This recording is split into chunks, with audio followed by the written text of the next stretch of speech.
Bonsoir, cette vidéo s'adresse aux parents. Là, pour une fois, c'est plus aux enfants parce que les enfants ils doivent être en train de faire dodo ou peut-être en passe d'y aller. Alors, je voulais vous faire une courte vidéo, j'en ai fait une longue hier, mais là, ce soir, elle sera très courte.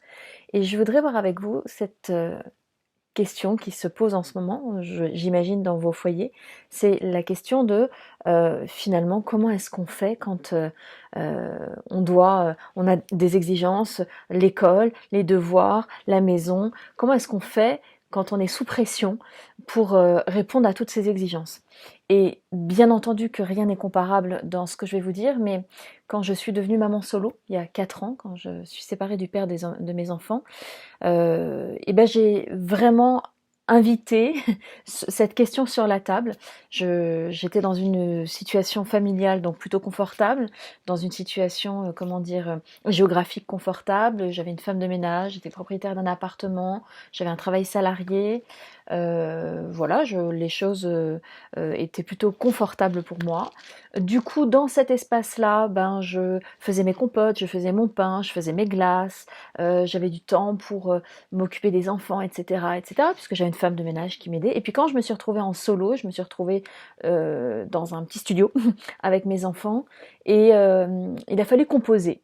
Et la chose qui s'est vraiment invitée à moi, c'est qu'est-ce qui est le plus important? Voilà, vraiment la question de prioriser les choses. Qu'est-ce qui est le plus important? Et en plus, à l'époque, je faisais encore l'école à la maison, ce qu'on appelle l'instruction famille, l'IEF.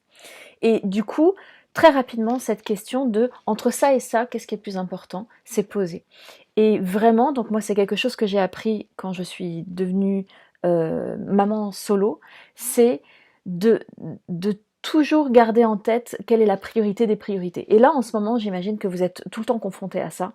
C'est-à-dire qu'entre le petit, le grand, les devoirs, nos exigences d'une alimentation équilibrée, mais en même temps, notre fatigue de faire à manger des repas dans ces contextes-là, notre envie peut-être d'avoir du calme, mais en même temps, ils sont confinés et c'est compliqué. Et on est tout le temps tiraillé par rapport à ça. Et une des choses qui m'a beaucoup aidée et que je voulais du coup vous partager dans cette vidéo, c'était de me poser la question, qu'est-ce que l'amour ferait? Et dans ma longue vidéo, mais du coup je reprends cet exemple, ben moi mes enfants quand ils viennent, que je suis en train de cuisiner, je me projette dans 20 ans, dans 30 ans, j'imagine que ma fille, quand je l'inviterai à dîner chez moi, elle ne dira pas au moment où je suis en train de préparer à manger, viens maman on fait un double. Et, euh, et j'ai vraiment posé, acté que dans ces conditions, dans ces circonstances-là, c'est un moment que je peux gagner, que je peux mettre, que je peux prendre dans ma bibliothèque de souvenirs joyeux avec elle et le prendre. Et j'ai envie de lui laisser cette image que ma maman, quand j'étais petite et que je venais, elle était en train de cuisiner, je lui demandais de jouer, elle arrêtait tout, le nombre de fois que j'ai joué au double par terre dans ma cuisine, alors que j'avais un truc voilà, que j'avais mis en attente.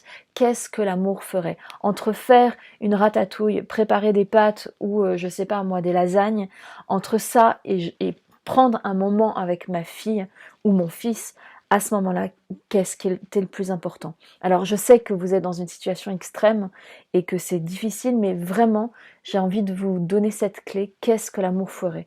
Et l'amour, en fait, il s'en fout du ménage, il s'en fout de l'équilibre alimentaire, pendant un temps en tout cas, il s'en fout de savoir si c'est parfait, si le planning a été respecté, si les devoirs sont faits, il s'en fout. L'amour, il est juste là pour aimer, tout simplement.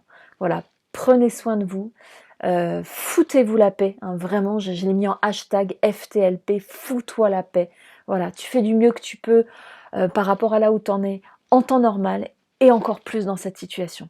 Et moi, je t'envoie plein d'énergie pour cette période. À plus tard, ciao ciao.